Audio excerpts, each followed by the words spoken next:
आज के शो में मैं आपको कुछ टोकन दिखाने जा रहा हूं जिनमें मेरा बहुत बड़ा दांव है।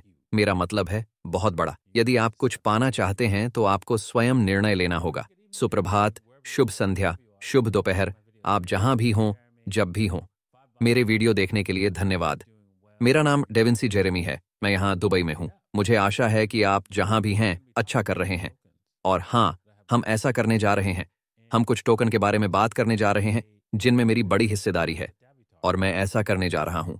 एक बैठक, और यदि आपके पास डेबिटर है तो आप वास्तव में इस कार्यक्रम में भाग ले सकते हैं। यह 24 फरवरी को होने वाला है। यह शनिवार होने वाला है। तो इस साल का। इसलिए सुनिश्चित करें कि आप वहाँ हैं। मेरे पास निश्चित रूप से car from the moon, crypto kid और कुछ अन्य जैसे मेहमान आने वाले हैं। इसलिए सुनिश्चित करें कि आप भाग लें। मैं अगले सप्ताह इस कार्यक्रम में शामिल होने के लिए इसे जनता के लिए खोल दूंगा। सबसे पहले डेबिटारे सदस्य, क्योंकि वहां बैठने की जगह सीमित है। तो यह एक टिकट वाला कार्यक्रम है, लेकिन यह मुफ्त है। नीट शुल्क टिकट वाला कार्यक्रम। आपको टिकट लेना होगा। और एक बार टिकट भी आ गए, बस अब और कुछ नहीं है। इसलिए सुनिश्चित करें कि यदि आपके पास डेबिटारे हैं तो वह टिकट आपको मिले। ठीक है, तो आगे बढ़ते हुए सभी निजी समूह के सदस्यों को बधाई जिन्होंने यह व्यापार किया और अच्छा प्रदर्शन किया। यदि आपने व्यापार खुला रखा है और आप अभी भी लाभ कमा रहे हैं तो यह बहुत अच्छा है। आप लोगों के लिए बहुत बढ़िया। धन्यवाद। ठीक है, अब पहले आइटम पर आगे बढ़ते हुए, आप जानते हैं मेरे पास बहुत सारी जादुई कलाएं हैं, है ना? इन चीजों में मेरे पास 100K से भी अधिक की चीजें हैं। और इसे देखो, यह चीज अंततः आगे बढ़ने के लिए एक अच्छा चार्ट है। विशेष रूप से इस तेजी के बाजार में आने पर आपके पास एक शानदार अवसर है। प्रबंधन की ओर से कोई गारंटी नहीं है। मैं यहाँ कुछ भी हासिल नहीं कर पाऊंगा और मैं इसे स्वीकार करने को तैयार हूँ। और इसलिए सुनिश्चित करें कि आप किसी भी प्रकार की संपत्ति में जो भी निवेश करते हैं उससे होने वाले नुकसान को स्वीकार करने को तैयार हैं। मध्यकालीन साम्राज्यों के साथ भी ऐसा ही है। और क्योंकि इन दोनों का मार्केट कैप कम है, 100x का, यहाँ से आधा बिलियन में जाना कुछ भी नहीं है। ठीक है, क्या ये पार्क में घूम रहा है ना? तो आप जानते हैं ये दर 100 गुना नहीं है। एक 1% नहीं, बल्कि 10%। ठीक है, तो मेरा मतलब है 18 सेंट। ठीक है, तो आप देख रहे हैं कि यह कितना आसान है। और यहाँ भी वैसा ही है ना? आप देख सकते हैं कि यह आसानी से आधा अरब तक जा सकता है। 90 सेंट पार्क में टहलते हैं, है ना? तो विशेष रूप से आप जानते हैं मैंने मध्यकालीन अंपायरों की भूमिका निभाई है। और मैं वास्तव में, यदि आपके पास डेबिटर है तो आप मध्ययुगीन साम्राज्यों तक पहुंच प्राप्त कर सकते हैं। और आप बस इसके लिए अनुरोध कर सकते हैं और गेम खेल सकते हैं। मैंने बहुत से लोगों को ईमेल किया है और इसलिए हर कोई जवाब नहीं देता है। लेकिन हाँ, ऐसा ही है। यदि आप खेल में शामिल होना चाहते हैं तो आप खेल और मध्ययुगीन साम्राज्यों में जल्दी आ सकते हैं और मेरे साथ खेल सकते हैं। और बाद में भी जब यह प्रकाशित हो जाता है, क्योंकि यह अभी तक प्रकाशित नहीं हुआ है। उन सभी लोगों का मुकाबला करें जिन्हें इस तथ्य के बाद खेल में कूदना है। तो हो भी सकता है। ठीक है, क्रिप्टो समर्थित बंधक क्या हैं और वे कैसे काम करते हैं? ओह, क्रिप्टो समर्थित बंधक को बिटकॉइन या इथीरियम जैसी क्रिप्टो मुद्राओं का उपयोग करके समझाया गया है। मानक बंधक आरण प्राप्त करने के लिए संपार्श्विक के रूप में अन्य डिजिटल संपत्तियों को क्रिप्टो समर्थित बंधक के रूप में जाना जाता है। ओह, मुझे नहीं पता था कि आप ऐसा कर सकते हैं। लेकिन क्रिप्टोकरेंसी बाजार में लोकप्रियता बढ़ने के साथ ही क्रिप्टोकरेंसी को आरण संपार्श्विक के रूप में उपयोग करने का विचार सामने आया। क्रिप्टो बाजार में अत्यधिक अस्थिरता और महत्वपूर्ण मूल्य प्रशंसा की संभावना ने पारंपरिक आरणों को सुरक्षित करने के लिए इन डिजिटल परिसंपत्तियों का लाभ उठाने की धारणा को प्रेरित किया। क्रिप्टो समर्थित बंधक में आर्ण राशि क्रिप्टोकरेंसी मूल्य और पर आधारित होती है। डिजिटल परिसंपत्तियों को तब तक सुरक्षा के रूप में रखा जाता है जब तक कि आर्ण का भुगतान नहीं कर दिया जाता।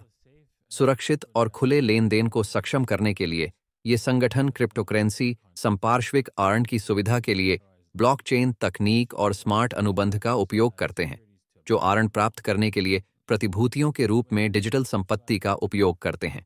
हाँ, दिलचस्प। जब 2018 में साल्ट लैंडिंग नामक विकेंद्रीकृत आर्ण मंच पेश किया गया तो यह पहला उल्लेखनीय बन गया। एक क्रिप्टोकरेंसी बैक मॉर्टगेज का उदाहरण।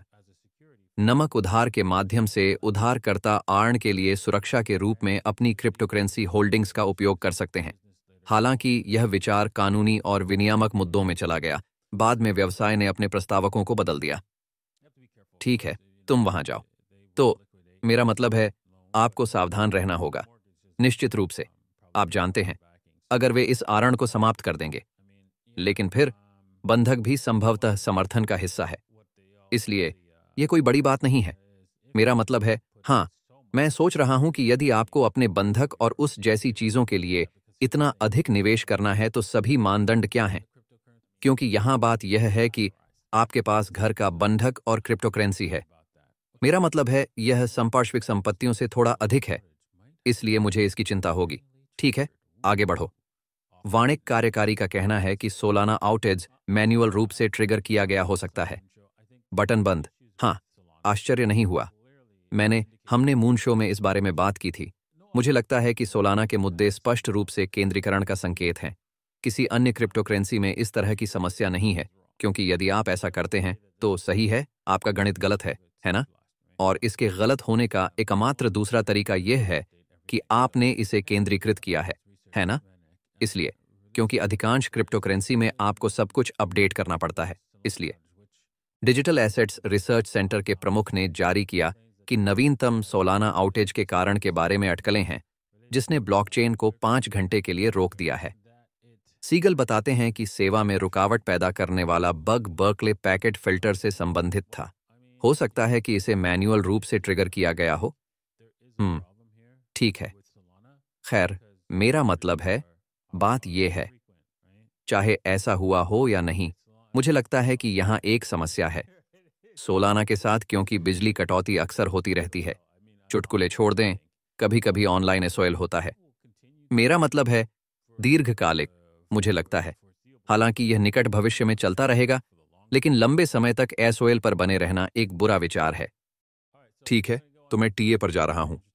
यदि आप ट्रेडिंग में रुचि रखते हैं, तो आप ऐसा bybit.davinciij15.com या 2bit.davinciij15.com पर कर सकते हैं, या CoinW लिंक नीचे विवरण में है। बहुत खूब। उस ओर देखो, पिछले 1, 2, 3 दिन हम 3 दिवसीय हंगामे पर हैं। जब से हम यहां इस क्षेत्र में आए हैं, आप देख सकते हैं, बूम, मैंने इस पूरी मोमबत्ती को यहां कवर कर लिया है। अब आगे क्या? आप देख सकते हैं कि हम ईएमआई रिबन से बहुत दूर हैं। ये एक संकेत है कि दुर्भाग्य से हम शायद पलट सकते हैं या किनारे जा सकते हैं। तो यहां 2 रास्ते हैं। आप कह सकते हैं, ठीक है, क्या वे ऊपर जाना जारी नहीं रख सकते? हाँ, मैं नहीं कर सकता, लेकिन संभावना है कि यह ऐसा नहीं करेगा। हम ईएमआई रिबन, मूविंग एवरेज और इस तरह की चीजों से बहुत दूर हैं। संभवतः समेकन का समय आ गया है। आप यहां देख सकते हैं कि क्या होता है जब हम बहुत दूर चले जाएंगे। हाँ, हम दुर्घटनाग्रस्त होकर वापस नीचे आएंगे। यह बस ऐसा ही है। तो क्या यह यहां तक जा सकता है और फिर समेकित हो सकता है? हाँ, लेकिन यहां जगह सीमित है। मैं कहता हूं कि हम अधिकतम 48-49K तक जाते हैं, इससे पहले कि हम वापस नीचे गिरना शुरू करें। बिटकॉइन अभी क्या करने जा रहा है? क्या यह 49 तक जारी रहेगा? संभवतः। अभी मैं ईमानदार रहूंगा, अभी इसे नहीं देख सकता। मैं इसे रोकने वाली कोई चीज नहीं देख सकता। तो हाँ, कोई विचलन नहीं है, ऐसा कुछ भी नहीं हो रहा है। इसलिए ऊपर जाना एक संभावना है, लेकिन वास्तव में ऐसा करने से पहले हमें संभवतः थोड़ा सा समेकन करना होगा। इसलिए इस बात का ध्यान रखें, ये थोड़ी देर के लिए बगल में और फिर उछाल जैसा ही है। सही, क्योंकि हाँ, ये चीज पहले 4 घंटे पर ईएमआई रिबन वास्तविक कीमत के करीब आ सकती है और फिर हम उच्चतर जारी रख सकते हैं। तो उस पर ध्यान दें। इथेरियम, आप जानते हैं, यहां रुका हुआ है। सही, यह अपने शीर्ष पर आ गया है। सही, आप देख सकते हैं कि यदि हम प्रतिदिन जाएं, ठीक है, यह उस बिंदु तक आ गया है जहां यह यहां अंतिम धुरी बिंदु है। हम उलटफेर से पहले $2,500 के निशान के करीब 40 तक का ब्रेक देख सकते हैं। मुझे एथीरियम के लिए 1.1 पसंद नहीं है, लेकिन देखते हैं क्या होता है। बिटकॉइन ने इसे सिग्नॉइड उड़ा दिया है। मैं वास्तव में इसका उल्लेख करना भूल गया। आप यहां दैनिक रूप से देख सकते हैं, यह 61.8 के पार चला गया है। मैंने सोचा कि यह मेरे पास है, लेकिन फिर हमने इसे फिर से बना दिया। आप देख सकते हैं, बूम, 61.8 कैसा था? क्या 60 पॉइंट, 61 पॉइंट, क्या? और उसे बहुत आसानी से पार कर लिया। तो हाँ, यदि आप 61.8 को छोटा कर रहे हैं तो सावधान रहें। मैंने बिटकॉइन पर शॉर्ट 61.8 किया, लेकिन आप जानते हैं मैं निश्चित रूप से इसके रास्ते से हट गया। ठीक है, इतना कहने के बाद आइए प्रभुत्व की ओर चलें और आप देख सकते हैं बिटकॉइन का प्रभुत्व स्पष्ट रूप से बढ़ रहा है। मैं पहले टूटना चाहता था, लेकिन आप जानते हैं यह ऐसा है। नहीं, नहीं, हम बस थोड़ा आराम कर रहे हैं। तो 60% क्षेत्र का स्तर संभवतः उतना ही ऊंचा है, क्योंकि हम इस लाल क्षेत्र में हैं और यह ठीक है। यहां तक कि प्रभुत्व पर वास्तव में किसी भी प्रकार का उलटफेर देखने से पहले यह 62% के बराबर भी है। तो यह एक दिलचस्प यात्रा होने वाली है। ठीक है, इतना ही कहा। मुझे आशा है कि आपको आज का एपिसोड अच्छा लगा होगा। आशा है आपने कुछ सीखा होगा। यदि आप उन टोकन में मेरा अनुसरण करते हैं तो कृपया सावधान रहें। आपको नुकसान को स्वीकार करना होगा। मैं निश्चित रूप से भविष्य नहीं जानता। मैं बस इतना जानता हूं, आप जानते हैं, उन परियोजनाओं के पीछे के लोग समर्पित हैं और वे सही दिशा में आगे बढ़ रहे हैं। इसलिए मैंने उस पर बड़ी रकम का दांव लगाया है और देखते हैं क्या होता है ना? तो बस इतना ही है। ठीक है, देखने के लिए धन्यवाद और हम कल आप लोगों से मिलेंगे। अलविदा।